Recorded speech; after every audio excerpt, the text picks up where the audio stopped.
From two dirty painters to multiple seven-figure business owners, I'm Redion. And I'm Karmelo. And we'll be giving you guys the insider secrets to take your trades business to the next level. From crazy stories to proven strategies, get ready to supercharge your business with us. Welcome to the Dirty Painters Podcast.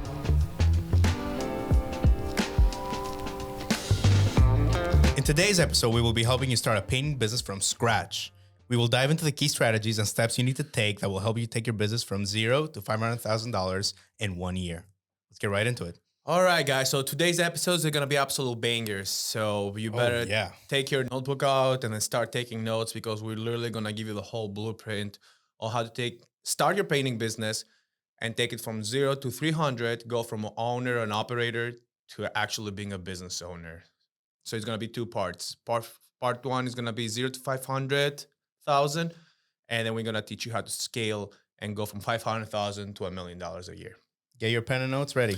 We'll get right into it. All right. So introduction, the mindset switch. So the reason we all start the business, and we'll speak from personal experience, like us, we used to work for another painting company. I worked for multiple painting companies, but Karmelo only worked for one. Before we switched our mindset, we're like, okay, screw this, fuck this guy. We can do it better. We know how to paint. Let's go and start our own business. And I think a lot of you guys, that's the mindset switch or like when you're like, okay, that's it. I'm doing my own thing. We're going to dive into three things today. We're going to go over how you go from a technician, which in our own case is the painter who does the painting. And then once you start hiring some more guys, then you move up to the manager, the person who runs the business. And then once you achieve that level, then you become the entrepreneur, the business owner, and you start thinking about how you can grow your business, how you can take care of your organization, and how you can scale things. So 3 phases. 3 phases, yes. Most likely when you decided to go in business, you didn't realize that you'd have to be all those 3 people right away. A lot of people think like, oh, I'm just going to paint for myself. I'm going to work. I'm going to make a killing. I'm going to make a lot of money. But the first few, I'd say weeks, not even months, you realize what goes into having your own business. You get burned out. You get burned out. You do everything yourself. You do all the marketing. You do the sales. You have to work on the field 10 hours, 12 hours a day. It's hectic. And then Karmelo, give us a little rundown on how we started. So we would start off, let's say, early in the morning, and then our crew was just me and you and our dad. So we would always work 10, 12-hour days, and then you would have to come back, have to reach out to clients, have to do the marketing, post on social media. It's just too much. It takes a huge toll on your mental health, I would say, plus, more so than physical. Would you agree with me if I said like we had no idea how to run a painting business? No. Because a big mistake that a lot of people make is that if you understand the technical work and let's say you know how to do the paint work, you understand the business. No, it's complete polar opposites. You could be a great businessman and suck at painting, or great painter but suck at business. And they need to work together. That's a big reason why most painting businesses fail or they get stuck. We're going to call it later on the infancy stage. They get stuck there because the owner of the business just gets stuck in that phase and is the owner operator. He wears all the hats throughout the lifespan of the business.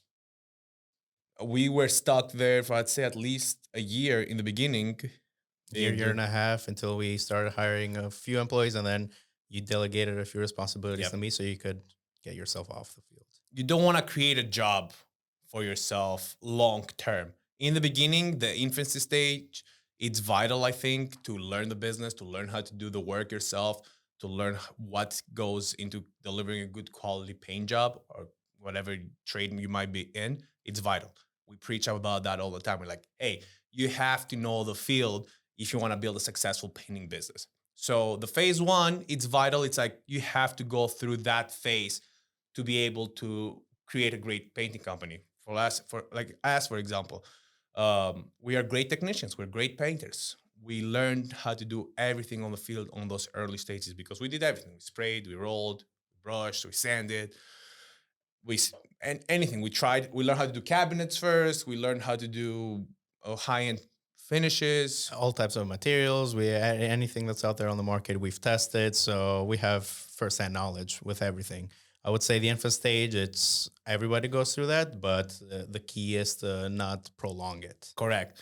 And like I put on my notes here, your goal should be to expand and grow when you Mhm. start a painting business. When you go in business by yourself, your goal should be to create a business actually and not just a job for yourself. So you should have in your not very long term, I would say like in your next 12 months plan, your goal should be to grow the business and start moving up the chain of command from technician to manager to entrepreneur.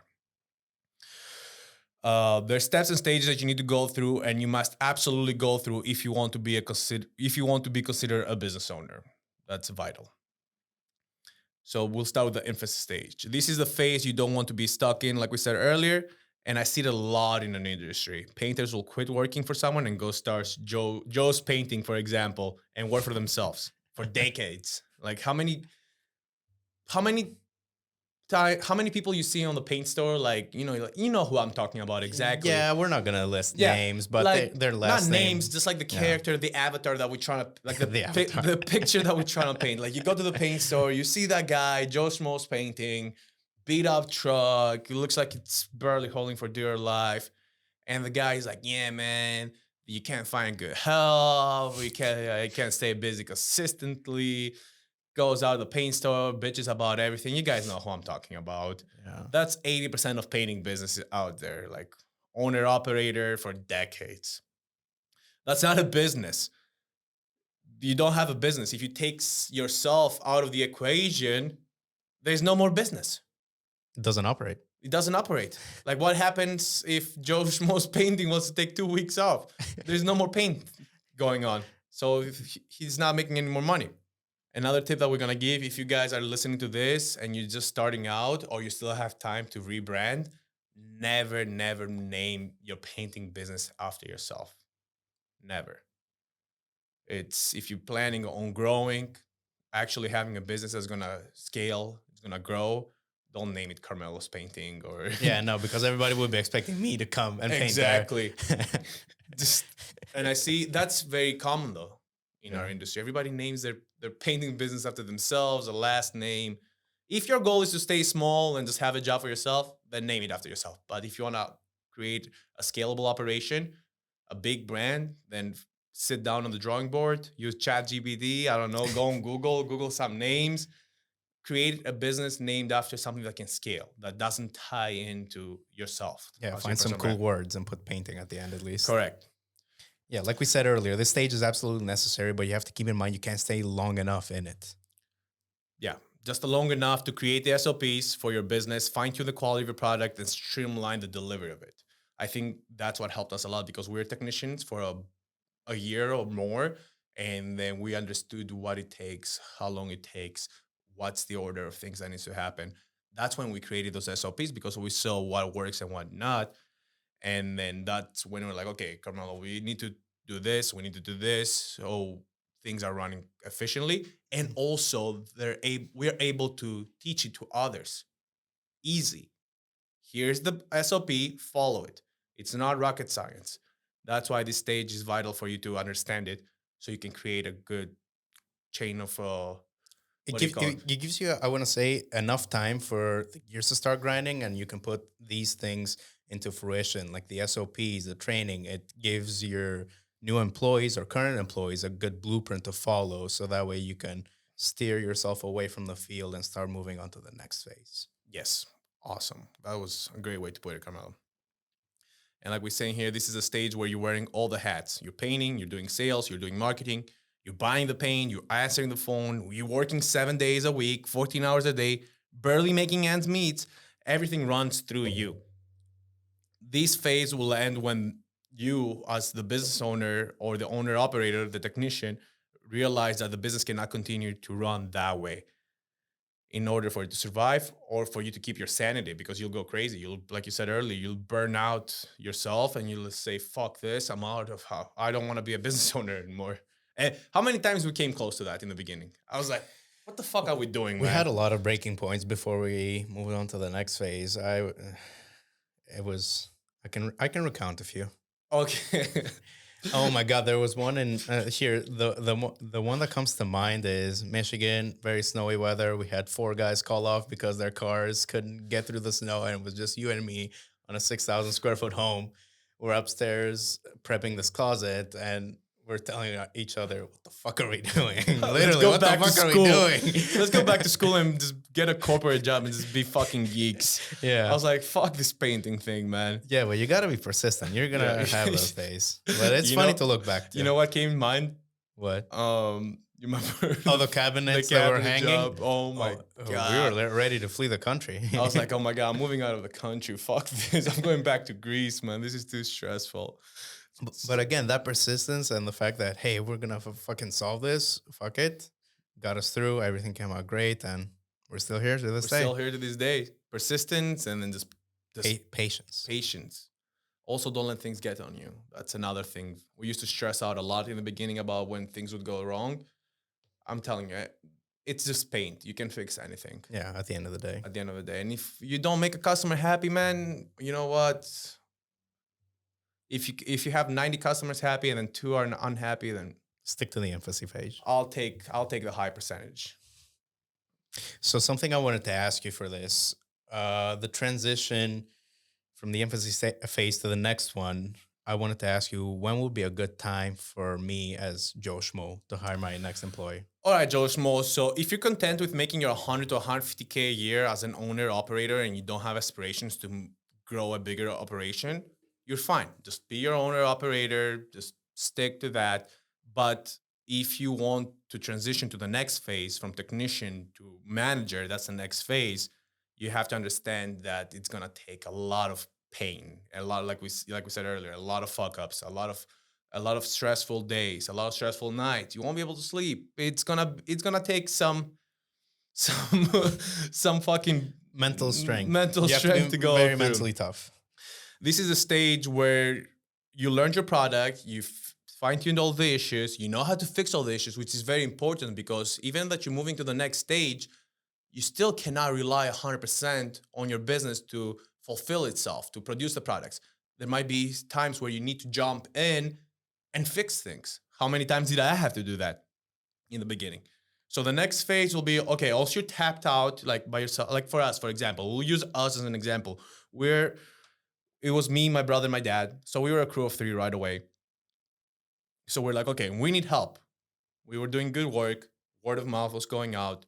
We're getting a lot of work. Plus, we're, like we said in earlier episodes, we're always focusing on building our brand and social media. So I was like, okay, we get a lot of jobs. It's time to hire some helpers. So Carmelo doesn't have to do the sanding. I don't have to do the sanding. My dad doesn't have to do the sanding. We can start delegating a few of those lower risk tasks to helpers. So, like you asked me, what was it like When will be a good time for me to look to hire my first employee? when you're at a level where you have a couple bucks saved up in the bank that you can afford an $800 a week helper, and then you have enough work to keep yourself and your helper busy for at least 2 to 3 weeks. Got it. I think that's a good happy medium.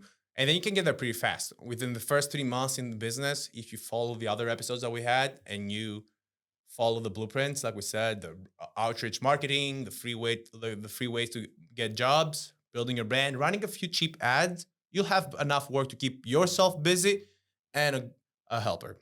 So after that, you would think I would be ready to start moving on to the phase Yes. 2? So phase 1, infancy phase, where you are the technician. Then the next step, the best way to transition. And then I hear that a lot. Like a lot of people are like, oh, Redion, it's so hard to grow and leave the field. Guys, we know it is hard.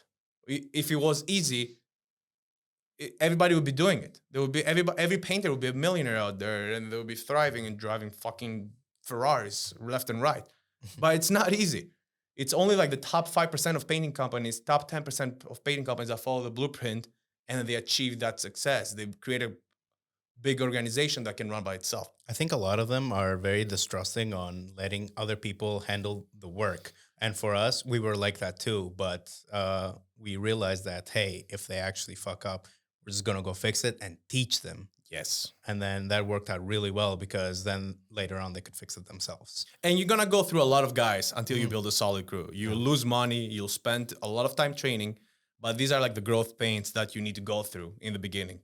Like you said in the beginning, when we started, it was hard for us to trust. It was hard for me to even let anybody else spray. I remember that. I was like, okay, I'm the only one that does all the spraying here. It was even like I was training my brother, but I was not. I didn't have enough confidence on letting my brother spray, and then now he trains hundreds of people how to spray.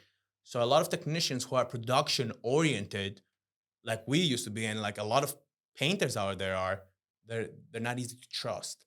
That's why I say start building first. Build out your two helpers. Train those guys. Create the SOPs with those guys first. Like, hey, this is how we mask. This is how we sand. Then once those guys are trained, then start looking for a lead painter that you can teach him your ways, and then you can push yourself out of the lead painter. So for example, us, it was a crew of three. We hired two helpers, and then we hired two lead painters. So I could focus more on going out there and doing the sales, dropping off materials, stopping by job sites, grabbing content, making sure everybody has what they need. And then I was blessed that I had my brother and my dad, but I've seen a lot of painters following this blueprint and the system worked. So hire your lead painters, and then your sole focus when you transition from infancy phase to pulling yourself from the field on phase two should be that crew of three that you have to keep them busy. No matter what, you have enough workflow to keep those guys busy. And then you just do your other things. Like we said, you're going to focus on building your brand, your key relationships, getting more leads in, investing more in marketing, building your social media content. Those are all things that you don't have a lot of time to do when you're painting for 10 hours a day. It's impossible. You get burned out and then you don't do it at all. Yeah, and for when looking for helpers, I would probably recommend to look for young guys that want to grow in the industry with you. Correct. That's been huge for us. And then if you come and take a tour at the Olympian operations, you'll see we have a lot of young guys who are eager to work, learn, and move up the industry, because we have guys who they're 22 years old, they make 100K a year with us, left and right, and they have a great career. They're not going to school. They're crew leaders. They run their own crews. They know how to operate the field. It's a great career path to have. It's a very lucrative industry right now for younger guys. Like, I'm not gonna say because they see us, but we're pretty young, so they see what you can achieve if you stick with it and you deliver a good product, good quality work. One thing that I really want to stress out, and I've seen a lot of painting businesses that go from owner operator to moving to the next phase, is the first key hire they're trying to make is hiring a sales rep. Guys, in this stage right now, you don't need a sales rep. You need No. painters so you can get out of the friggin' field and you can start painting, like not painting yourself. And you can start focusing on managing the business. Do not hire a sales rep. This is not the time to hire a sales rep or a production manager. We've done it. You can be the production manager. I've done it because my brother was still in the field. He was my first crew leader. So he was my first crew leader. He had the lead painters under him, and he had the helpers.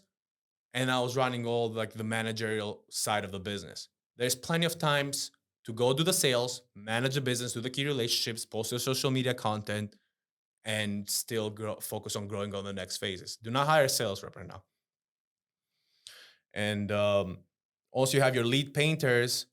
You're gonna start training those guys to be the crew leaders, because our goal is to move those guys up so they can start making more money, but also have more responsibility. Because the more money they make, the more responsibility they need to have. And that's how you move your lead painter. Like, for example, I made him a crew leader, and then he started training the other guys under him to be the crew leaders. So he could move up the chain. It's like climbing a ladder. Everybody climbs a ladder, and then you're helping everybody. Just you throw a hand up and like, okay, Pull each other up. Yeah, pull each other up. That's how it needs to work. That's how it works seamlessly, and that's the fastest way. So you don't overwhelm yourself. And we have some numbers here. Once you focus on keeping your crew of three busy, a crew of three should easily produce 1 to 2 jobs a week. And that should be anywhere from $7,000 to $10,000 a week in sales, not profit. Two helpers and a crew leader will cost you about $3,000 a week in salaries. Materials should be anywhere from 1,000 to 2,000 a week, depends on if you're doing 1 or 2 jobs. And you should aim for a gross profit of $2,500 to $3,000 each week. That should be your goal in the beginning when you're running your one crew. And then, assuming you listen to all our podcast episodes and know the importance of tracking your numbers, this is the phase where, as a manager of the business, you start tracking everything. You start doing job cost analysis that we stressed out how important it is on the previous episodes. You start tracking how many leads you're getting. You start tracking your investments. You start tracking how much money you're spending in ad spend. And then what results are you producing? And also, now you're starting to track your money in, money out. Maybe you're doing your own bookkeeping right now, which eventually the next phase is you need to delegate the bookkeeping and financial reporting to your accountant or get like a bookkeeping service or something, because you don't want to be dealing with that. You just want to be able to pull out the reports. They're already done for you. Right now, you're running a crew of three. Your sole focus, like we said, is keep those guys busy. And don't stress about keeping those guys busy. You have to do all your due diligence. Keep your pipeline filled in for 3 weeks, get enough lead to sell enough jobs, and then make sure those guys are constantly working. And this is the phase, like we said, you're the manager, but you need to be ready to jump in whenever it's needed to assist your crews, produce a job, convert a job faster, or if something goes wrong, you're right there to help fix the issue. We're still in the second phase. In this phase, you'll start recruiting for your third or second lead painter. Because remember, our goal is to make those lead painters crew leaders so they can go and run their own jobs by themselves. We recommend staying in this phase for at least 6 to 12 months, working as a manager of the business, the sales rep, the marketing guy, the numbers guy, the key relationship guy. A lot of hats. A lot of hats still, but you need to wear those hats so you can start creating, for example, your sales processes. You can start creating your marketing processes. You can create an SOP so when you're ready to hire the sales reps, you have the blueprint ready for them. Like, hey, this is how we do things in our business. Follow this. This is our pricing. These are the numbers that we need to hit. This is the margins that we operate. So you can train the new sales rep pretty fast. Yeah, all this training, I would say, it helps you out figure which person will be the right fit for the role that you're looking into, like sales rep, or if you want to outsource your marketing to some other company, you can, interview them, make sure like, hey, these guys are going to do good by me. So you're not going to get screwed over. I agree 100% with that. But also in this phase, you need to be learning what are the best ways for marketing for my business. Do I need to outsource my marketing? Do I need to hire a marketing agency? Do I need to hire a lead service agency? So this is the phase where you experiment as well. What works better for your business, for your market? Also, where you would be most valuable to your business, in what sector? Huge. You cannot be doing everything forever. You need to identify what your strengths are, and you need to focus on like, hey, in my business, I'm really good at sales. I'm really good at marketing. I'm really good at this, at production, producing jobs, managing guys, training guys. And then you need to focus on your strengths. Like, for example, me, if in the beginning, I was good. I'm not going to say I was good at everything, but I was doing everything. But my real talent, my real skill set, it's marketing and then sales. So once I moved up the chain, right now, I solely focus on marketing, content, creating the sales processes so the rest of the organization can follow. And then my brother is really good at training guys, producing the jobs, making sure the crew leaders are following the SOPs. So we split our responsibilities within the business based on what our strengths are. And then you need to identify those strengths in this phase as well. And I have a little note here. You should be at every job site grabbing content. You're only doing 2 projects a week in this phase. It's not that hard. Don't make excuses. Content is gold for your business. We cannot stress that out enough. In today's world, content is everything, no matter what business you're in, especially in our industry. Customers trust when they see a nice, presentable social media page. That's how you're gonna build your brand awareness. That's how you're gonna build your trust. Go out there and grab all the content you can. Yeah, you said it yourself in a previous episode, like your social media or Instagram page is the storefront of your business. Yeah, it's your storefront.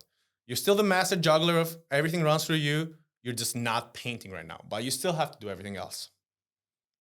And we said earlier, like you need to be ready to jump in whenever you need it.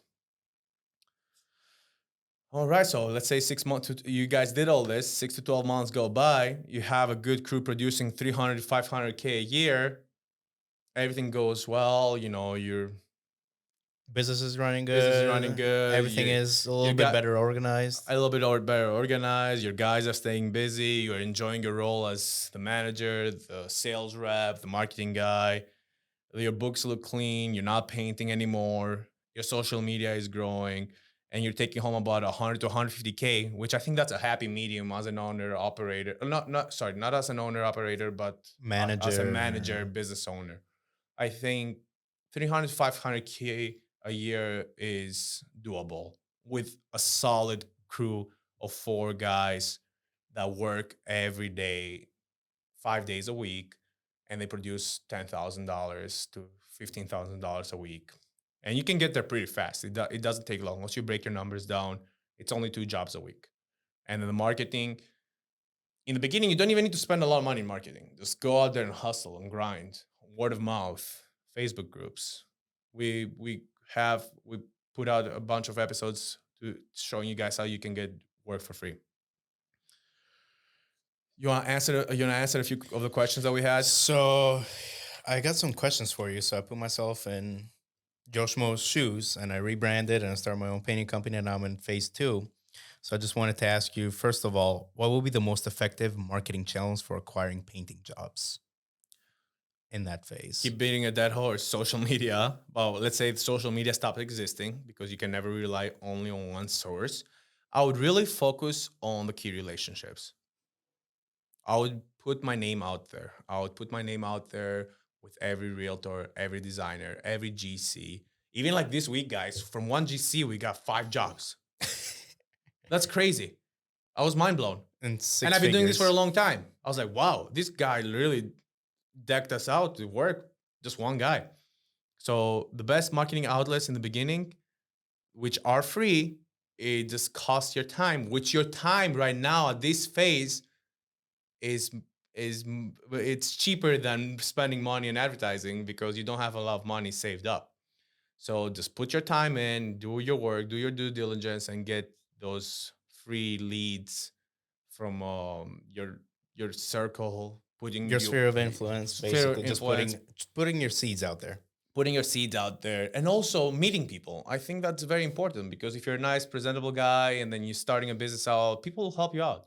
Do some jobs for free, like small jobs. Maybe paint a cabinet vanity, paint a few accent walls, just give people value.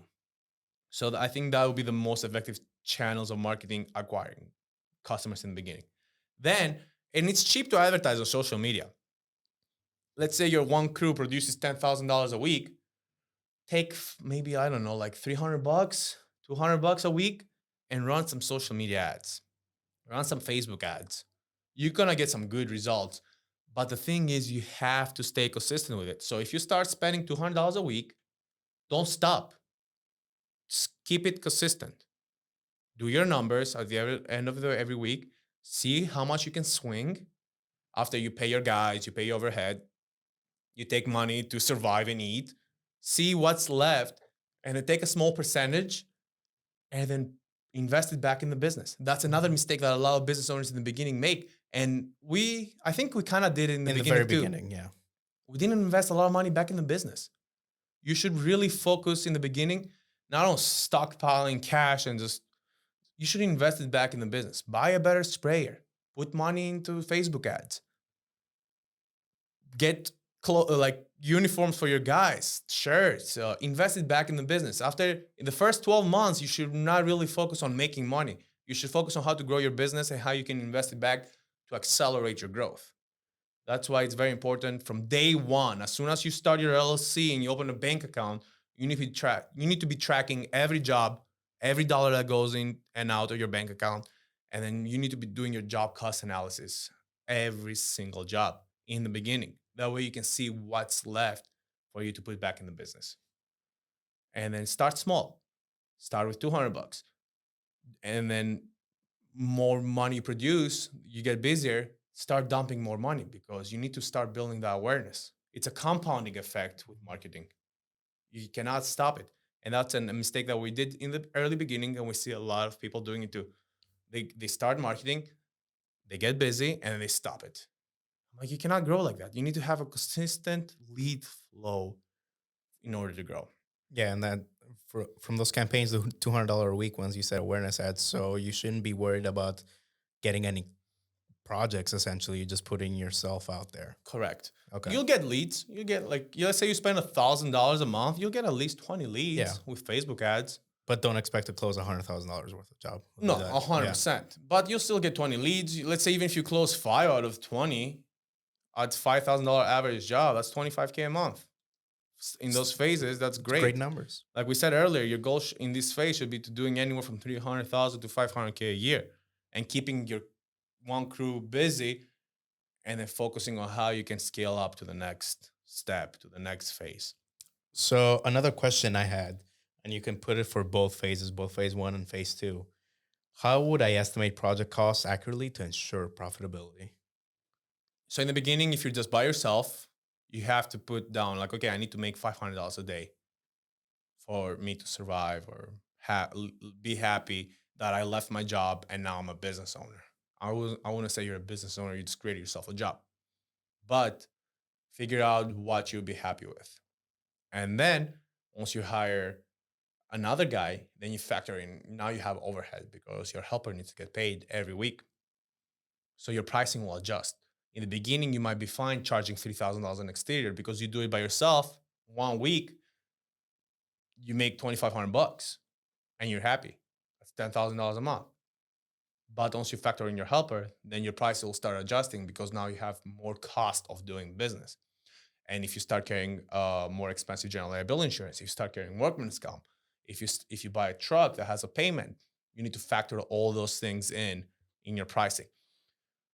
If you're just by yourself, just figure out how much money you want to make, how much money you need every month, so you can save up at least, I'd say whatever you make, save up at least 20%. So when you're ready to hire some guys, buy a new sprayer, buy a van, buy ladders, buy sanders, you have money saved up, which you can reinvest in the business. So pricing, it's really depends. Pretty simple for the first few phases. Yeah. How much money you want to make? That's basically it. And then phase 2, just like factor us in your payroll. In the beginning, we were happy making $1,000 a day, 3 guys.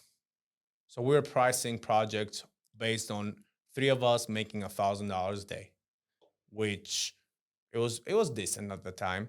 But then also I remember we bought the big van, and then I got the truck, and then we got the Titan, the big sprayer. Then all those things, I'm like, okay, now I need to start charging a little bit more because I have a better equipment, I have more insurance, I have more vehicles. We start carrying a bigger general liability policy. So those things start playing a role. We started investing money on Instagram. So our pricing changed. I'm like, okay, $1,000 a day, it won't swing it anymore. Now it needs to be $1,500 a day to cover my cost of doing business, and then pay us, still stay happy. And then when we hired our 2 lead painters, those guys were costing us, how much were we paying? $250 a day, $300 a day each.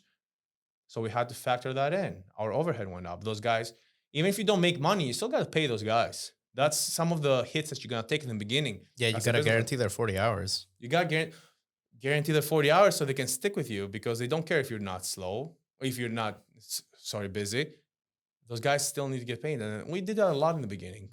Like we said earlier, previous times, we had guys painting our houses. We would pay them for a full week when we didn't even work a full week. Guys come clean up the shop when they cleaned it yesterday. Yeah. Those are some things that you need to take into consideration in the beginning, because you want those good people to stick with you. Because once you get busy and you don't have guys, then you're going to be struggling and scrambling, trying to find people. Go over the hiring process again. Go over the hiring process, train them under your SOPs. So yeah, it's quite a hassle. Another question I had is, Okay, let's say I'm in phase two. I go to my 300, 500K revenue per year. At one point, should I consider expanding my service offerings beyond interior exterior painting? Here's a piece of advice, guys, and we experienced that firsthand in this phase. This is not the phase to expand your services. Okay, so that's for a later date. This is not the phase because you only have, let's say, 4 guys, 1 crew to keep busy. You should have enough paying jobs to keep those guys busy. Do not start experimenting with doing tile, doing LVP floors, doing this, doing that. Just focus on building a good product and fine tuning that product in this phase and training those guys to just do one thing. Because we did the mistake again, we were not busy enough and we would take on tile work and we take on full and then our guys would start be like, okay, are we painters or are we tile guys, are we flooring guys, are we carpenters? And it created some friction. This is not the phase to expand your services. You're not ready for it. You're building a painting company. Your goal is to get from 0 to 150K as an owner, operator, technician, and then from manager, go from 300 to 500K, just in paint. The other things are just like luxurious things. Plus, you don't have enough money right now to be taking risks. That's another thing. And we took a lot of hits trying to like, I remember when we were doing like, we're trying to do like full basement renovations and stuff, and we didn't know how to price out. We're taking hits. We're losing money some weeks because we would still have to pay our guys their wages. We had to pay ourselves. We had to pay our overhead. And then we just didn't know how to price accordingly. So those hits, we couldn't swing them in the beginning. That's why I'm very adamant, like, hey, in this phase, don't expand any of your services. Once you have a few crews running, you have some money in the bank that they can cover losses, they can cover hits.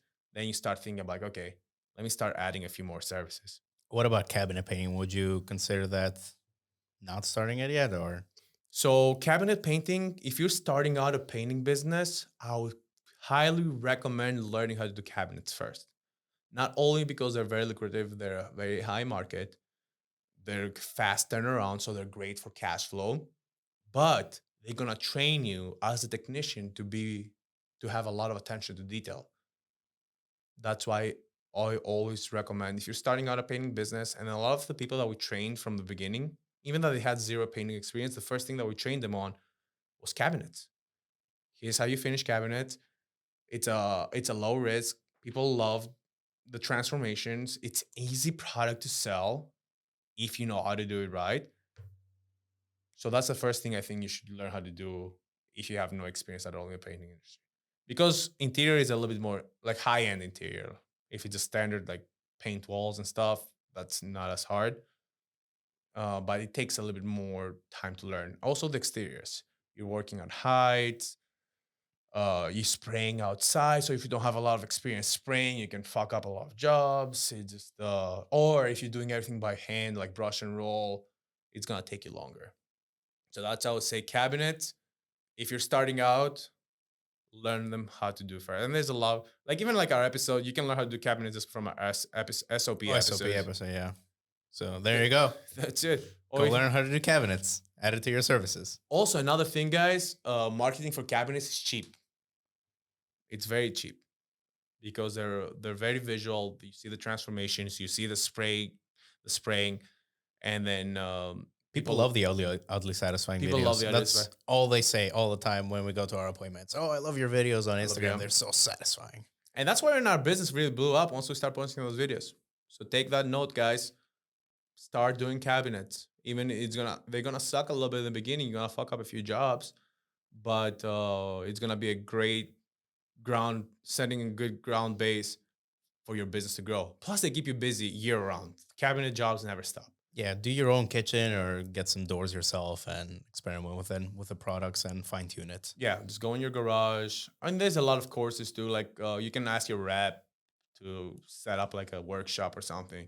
There's a lot of resources out there that you can learn how to do cabinets. So you spoke about cash flow earlier, and when I asked this question, that hey, you need to have cash flowing in the business before you take that risk. So how can I effectively manage cash flow during different project phases? All right, so you're in the owner operator stage, and then you're also in. It's the same for the project manager phase too. Always do, and that's something that we didn't do in the beginning, and it affected a lot of cash flow. Always do 50% deposit. Don't do what we did, $100 deposit, We did 10%, 10%, and then we finally got the. and then we finally got to 50%. Always, we are a heavily cash flowing business. No matter where your painting business is located at, it's a heavy cash flowing business. You should not be cash flowing customers' project. The 50% will cover the A portion of cost, your labor. a portion of the labor, the materials. So you're not fronting that money. Your business needs to have money all the time because your guys, like we said, they need to get paid at the end of the week. You buy materials, your bills need to get paid. So to keep a healthy, positive cash flow, even when you're starting out, ask for those deposits. Huge. In the beginning, you'd be like, oh, what, they don't trust me? You explain to the customer, Mrs. Homeowner, I have operating costs. I have to pay those guys. I have to buy materials. I'm a small fish. I'm not some big, huge painting company that has a couple $100,000 in their bank and I can cash flow your job. When you explain it to your customers like that, they're gonna understand and they're gonna go with it. Like us in the beginning, like, oh, well, they don't trust us. We've only been in business for a year. I'll be like, Carmelo, let's just do $100 deposit. And it was $100 deposit on a $20,000 job. literally. Oh my days. And then we'll be stressing out. We wouldn't have money at the end of the week. And we'll be like, oh, how are we gonna pay the guys? Or sometimes some clients, they take a few days to pay. yeah, So, well, your employees, they want to get paid. They got bills or things are coming up. They want their money. you want to get paid too. Yeah, you don't want to just fund everything yourself. And when you're in those early stages, you don't have that much money in the bank, like you said, Yeah, you might, and you're stressing. like us in the beginning, we'd get a check in and the money would be gone. We'd have like $500 after everything was paid off. It's tough in the beginning, guys. So that's why I'm like, okay, keep a positive cash flow and then always ask for those deposits. And then make sure you produce the jobs fast. And you let your guys know, hey guys, no slacking. We have to produce those jobs so we can all get paid. But make sure you don't do the mistake that we did. $100 deposit, 10% deposit. It was very stressful. And you don't want to be stressed. You're not going in business for yourself to be stressed like that. Always ask for a deposit. Also, something else I wanted to ask you, and as a new business owner, what key operational processes should I focus on to streamline efficiency? Okay. Streamline efficiency. I would focus first on how I can produce a high quality product so I don't have callbacks. I don't have to go for touch ups. I don't have failed jobs. So first, I would not focus on time and how fast I can get it done. I would focus on how I can get it done the right way. What are the steps? And I would document all those steps. Then once I have those steps down to the T, then I would focus on like how can we increase speed and efficiency without compromising the quality of the product. For example, cabinets. We started with Pro Black Oil and Emerald Urethane. We created a great product with that. But what was our biggest challenge? It would take us 7 days to finish a job. Then we're like, okay, our quality of product is good, but how do we make it more efficient and faster? And we're like, okay, let's start learning about faster drying products that we cure faster, products that we can spray and then start sending within 30 minutes. And that's when we start doing our research and we're like, okay, let's introduce ourselves to 2K polyurethanes, faster drying primers. But we had the process, the execution, not the process, like the execution of the project down to the T. Like, for example, like taking down the cabinets, bringing them back to shop, degreasing them. And then we started looking for ways to make it faster and more efficient without compromising quality. So in the beginning, focus on how you can create a high quality product. And then once you have the process down, then you start looking into how you can make a process faster and more efficient. Back to the product thing. Initially, when we first started doing that transition, I was a little bit wary because of the price of the product. But then once you explained to me, like, hey, with this one, we can actually finish the project in 3 days rather than 7 days. Yes. So you're saving 4 days in labor rather than just paying an extra, I don't know, $60 a gallon for the primer or an extra $80 a gallon for the top coat. And then this just brought a fear that we all have in the beginning, spending more money. That's a fear that he had, I had. We're like, oh, we're gonna spend $150 a gallon. Oh, we're gonna buy the $4,000 sprayer. Yeah, but it saves you so much time and labor. You can Correct. move on to the next project, all that stuff. In my head, I was like, $15 a gallon for Pro Block oil. That's Yeah. badass. Yeah, but it takes 3 days to prime it only. Yes. So, Or emerald urethane. We're like, oh, we're gonna go yeah. from $50 emerald urethane to $120 for a 2K poly. Those are the fears, and then the things that hold you back in the beginning as a business owner. That you're like, okay, you're not scared, but like I don't know how to say, like you're withholding yourself from A little spending bit weary, I would say. spend the money in the beginning, spend it, and then figure out how to make them spend the money in materials, equipment, training, sales courses, things that are gonna make you better, and then you're gonna streamline your process. Do you have any questions from your Instagram, or Yeah, I have a bunch. let's go over them? Let me see if I have any too. I had a really good one from Authenus. So Authenus is asking us, do you need to learn everything before getting started, or should you start and learn as you go? You can answer first. So, first few minutes of the episode, that's what we said. Just learn everything. You have to be very technical about it, especially in the infancy phase. You have to know everything about the process, interior, exterior. If you go into cabinets, product knowledge, all that stuff, troubleshooting. So that way you can move on to the next phase and feel confident that, hey, if your new hires ever mess up anything, you have the technical knowledge to fix it. All right, so I'll answer now. You don't need to know everything 100% to get started.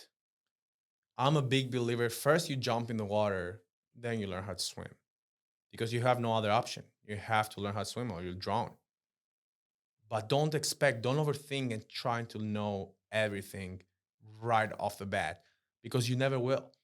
The knowledge will come with the experience and the knowledge will come with being fucked over. Those have been our best lessons when we lost money, when we fucked up a job, when things went south. And then those, no matter who you hire to consult you or no matter what course you do, you'll never learn those things if you don't experience them. So yes, do your homework. Obviously, you have to be prepared, but don't expect to know everything starting out because you have to go through the experience. You have to go through the field. You have to get battle tested. And then that's what's gonna make you a better business owner. So I hope that answered. And that's not only for painting, that's for anything I think you do in life. Just go with it. Go with the flow. Take risks. Don't go with the flow. Just take risks. Say, fuck it. How hard can you be? I got a good question from Talavarez Painting out of California. He's asking, what's your advice about working with a brother? How to get your brother to want more? Go ahead, Carmelo. You can answer it. So for us, it was easy because we have the same vision, aspirations, and goals. So we're very clear on that, on where we want to be. So we wanted to scale this to, well, in my head, I want us to build a statue in the city of Tampa. I want people to remember us. So that's the vision I have for us. Okay. That's how far we want to go. But growing up, we literally just had the same mindset. And I would say sometimes you would push me more, give me motivation, discipline me. So it's very important to have big bro, essentially. Even if you're a little brother, you need a big bro, your big brother. Yeah, you have to take the lead, or somebody has to be like, okay, guys, we're heading this way. And we had a few situations of businesses that they're partners with the brothers, and then they just don't see eye to eye. And then I'm sure you know what I'm talking about. Yeah. And then there's a lot of friction. So let's say, for example, me and Carmelo didn't see eye to eye, and Carmelo was like, okay, I'm gonna work 100 hours a week. And then I was like, you know what? I'm gonna work 40 hours. I'm gonna chill. I'm gonna go do my thing. I'm gonna go party on the weekend. Then we wouldn't be able to go where we are because let's say you're partners, me and Carmelo are partners, and then Carmelo is putting 100 hours a week, and I'm putting 40. And then at the end of the month, we're splitting money. That's not fair. You'd get pissed, right? I'll get pissed. I'll be like, okay, what the fuck? I'm doing 100 hours a week. I'm running around. And then Carmelo just Friday hits around and takes off, or I take off. You'd be pissed. Be like, okay, what the fuck? I'm working weekend and then we get to split the money. It's about having those difficult conversations up front. Hey, what do you want out of this? Do you want to just make 10K a month and then work 40 hours a week and be happy and then have your weekends, have your free time? Or are we in this 100% 50-50 together and we both put the same effort? Those are the difficult conversations you need to have with your brother, Talavar's Painting, and be like, hey, what do you want out of your life? Just ask him, like, where do you want to go with this business? And then based on his answers and based on what he wants, then you can proceed. He might be content. A lot of people, they're not like us. They don't think like us. They're not willing to make the sacrifices. So that's fine. You can't force people into your vision. The visions need to align. The best way to motivate him is for him to be motivated by himself, if he wants it or not. And then you guys have to sit down and then talk about, hey, this is what it takes to get to where we want to go. Are you willing to make the sacrifices? Are you willing to put the work in to get where we want to go? If he says yes, then Right. roll with it. Then you can be 50-50 partners. But if he's like, yeah, no, man, I want to have my free time. I don't want to overwork. I want to have balance. Then you can't be 50-50 partners. Then you're going to have to find Employee. somebody else. Have him as a project manager, Yeah. employee, figure it out. But it's not mainly the money thing. But imagine if you have an extra person just like yourself, 2 killers just going all in on this. Yeah. It will be so easy to scale. Everything will you'll get faster results. Yeah. If my brother was a geek and he didn't go turn into the way I am, because he, in the beginning, he was very young. When we started the business, you were 18 years old. I was a geek. Yeah, he was a little bit of a geek. But if you didn't, in the next 2 years, if you didn't go through the transformation that he got to go through and understand what the vision is and what he wants out of life, then I wouldn't be able to grow the organization this far where we are right now, because I created somebody that thinks the same way as me and then took my best skills and made them better. And then he brought in his own skills.